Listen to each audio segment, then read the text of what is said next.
नमस्कार प्रिय भक्तगण। मैं आप सभी को सुनाने जा रही हूँ सुंदरकांड भाग 1। आप सभी भक्तगण इसे बड़े ही श्रद्धा भाव और प्रेम पूर्वक सुने। बोलिए सियावर रामचंद्र की जय, पवन सुत हनुमान की जय।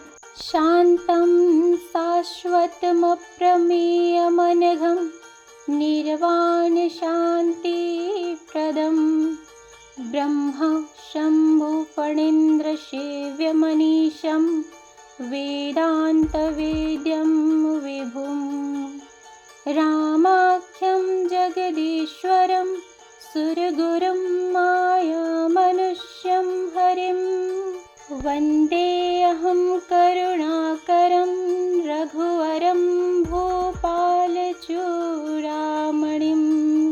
शांत, सनातन, अप्रमेय यानी प्रमाणों से परे, निष्पाप, मोक्ष रूप, परम शांति देने वाले ब्रह्मा, शंभु और शेष जी से निरंतर सेवित, वेदांत के द्वारा जानने योग्य, सर्वव्यापक देवताओं में से सबसे बड़े, माया से मनुष्य रूप में दिखने वाले, समस्त पापों को हरने वाले, करुणा की खान, रघुकुल में श्रेष्ठ तथा राजाओं के शिरोमणि राम कहलाने वाले जगदीश्वर की मैं वंदना करता हूँ।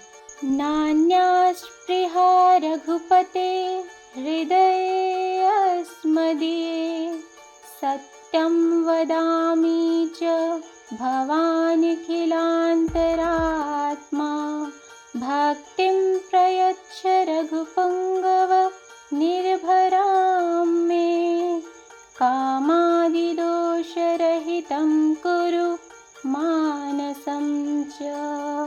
इसका अर्थ है, हे रघुनाथ जी, मैं सत्य कहता हूँ और फिर आप सबके अंतरात्मा ही हैं।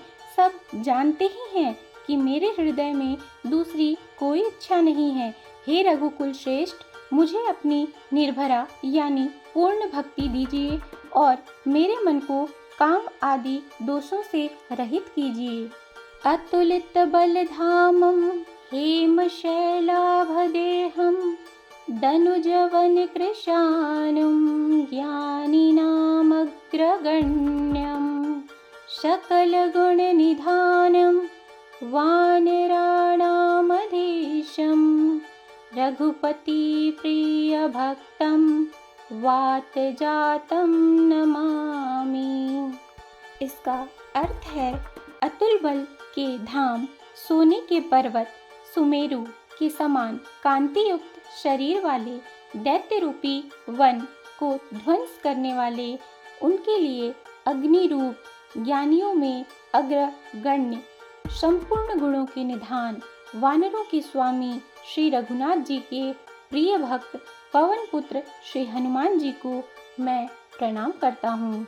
जामवंत के बचन सुहाए, सुनि हनुमंत हृदय अति भाए। तब लगी मोहि परिखेउ तुम भाई, सही दुख कंद मूल फल खाई। इसका अर्थ है, जामवंत जी के सुंदर वचन सुनकर हनुमान जी के हृदय को बहुत ही भाए। वे बोले, हे भाई, तुम लोग दुख सहकर, कंदमूल फल खाकर तब तक मेरी राह देखना। जब लगी आओ सीत ही देखी, होई काजु मोहि हरस बिसेसी। यह कई नाई सबनी कहु माथा, चले हरसि अधरि रघुनाथा। इसका अर्थ है, जब तक मैं सीता जी को देखकर लौट कर न आऊं, काम अवश्य होगा, क्योंकि मुझे बहुत ही हर्ष हो रहा है। यह कहकर और सबको नतमस्तक कर तथा हृदय में श्री रघुनाथ जी को धारण करके हनुमान जी हर्षित होकर चले। सिंधु तीर एक भूधर सुंदर, कौतुक कूदि चढ़े उताऊ पर। बार बार रघुबीर संभारी, तर के पवन तनय बल भारी। इसका अर्थ है, समुद्र के तीर पर एक सुंदर पर्वत था। हनुमान जी खेल से ही यानी अनायास ही कूदकर उसके ऊपर जा चढ़े और बार बार श्री रघुवीर का स्मरण करके अत्यंत बलवान हनुमान जी उस पर से बड़े वेग से उछले। जेहि गिरि चरण दे हनुमंता, चले सुगा पाताल तुरंता। जिमि अमोघ रघुपति कर बाना, एहि भांति चले हनुमाना। इसका अर्थ है, जिस पर्वत पर हनुमान जी पैर रखकर चले, जिस पर से वे उछले, वह तुरंत ही पाताल में धंस गया। जैसे श्री रघुनाथ जी का अमोघ बाण चलता है, उसी तरह हनुमान जी चले। जल निधि रघुपति दूत बिचारी, तै मैं ना कहोइ श्रमहारी। इसका अर्थ है, समुद्र ने उन्हें श्री रघुनाथ जी का दूत समझकर मैनाक पर्वत से कहा कि हे मैनाक, तू इनकी थकावट दूर करने वाला हो, अर्थात अपने ऊपर इन्हें विश्राम दे।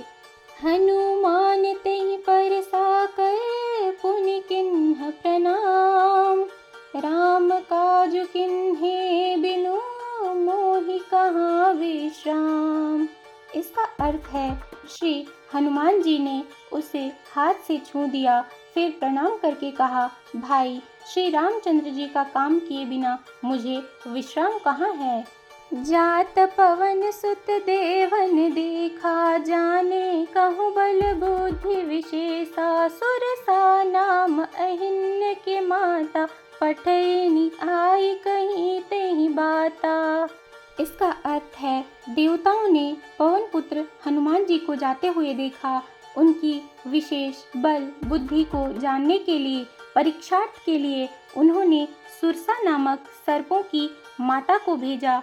उसने आकर हनुमान जी से यह बात कही, आज सुरन्य मोहि दिन आहारा। सुनत बचन कह पवन कुमारा, राम काजु कहि फिर मैं आओ। सीता कहि सुधि प्रभु सुनाओ। इसका अर्थ है, आज देवताओं ने मुझे भोजन दिया है। यह सुनकर पवन कुमार हनुमान जी ने कहा, श्री राम जी का कार्य करके जब मैं लौट आऊं और सीता जी की खबर प्रभु को सुना दूं, तब तब बदन पैठी हूँ आई। सत्य कहूँ मोय जान दे माई, कवन्यो जतन दे नहीं जाना। ग्रससिन मोई कयो हनुमाना। इसका अर्थ है, तब मैं आकर तुम्हारे मुंह में घुस जाऊंगा, तब तुम मुझे खा लेना। हे माता, मैं सत्य कहता हूँ, अभी मुझे जाने दे। जब किसी भी उपाय से उसने जाने नहीं दिया, तब हनुमान जी ने कहा, तो फिर मुझे खा न ले। जो जन भरते बदनु पसारा, कपितनु किन्ह दुगुन विस्तारा। सोरह जो जन मुख ते ठयु, तुरत पवन सुत 32 भयहु। इसका अर्थ है, उसने योजन भर यानी 4 कोस में मुंह फैलाया। तब हनुमान जी ने अपने शरीर को उससे दूना बढ़ा लिया। उसने 16 योजन का मुख किया। हनुमान जी तुरंत ही 32 योजन के हो गए। जस जस सुर सा बदनु बढ़ावा, तासु दून कपि रूप दिखावा। सत जोजन तेहि आनन किन्हा, अति लघु रूप पवन सुत लीन्हा। इसका अर्थ है, जैसे जैसे सुरसा मुख का विस्तार बढ़ाती थी, हनुमान जी उसका दुगुना रूप दिखलाते थे। उसने 100 योजन यानी 400 कोस का मुख किया। तब हनुमान जी ने बहुत ही छोटा रूप धारण कर लिया। बदन पैठी पुनि बाहिर आवा, मागा विधाताई सिरुनावा। मोहि सुरन्य जे लागे पठावा, बुद्धि बल मरमु तोर मैं पावा। इसका अर्थ है, और वे उसके मुख में से घुसकर तुरंत ही फिर बाहर निकल आए और उसे सिर नवाकर विदा मांगने लगे। उसने कहा, मैंने तुम्हारे बुद्धि बल का भेद पा लिया, जिसके लिए देवताओं ने मुझे भेजा था। और इस प्रकार भगवान श्री हनुमान जी प्रभु राम के कार्य में आगे बढ़े। बोलिए सियावर रामचंद्र की जय, पवन सुत हनुमान की जय। आप सभी मेरे साथ रोज यहाँ आके भगवान श्री राम का स्मरण कर सकते हैं, भगवान श्री हनुमान जी का स्मरण कर सकते हैं। हम सभी साथ में श्री रामचरितमानस का पाठ करेंगे। अगर वीडियो अच्छा लगा हो तो आप सभी से मेरा विनम्र निवेदन है कि लाइक, सब्सक्राइब और शेयर ज़रूर करें। और कैसे मुझे इम्प्रूव करना चाहिए आप मुझे कमेंट में बता सकते हैं। धन्यवाद।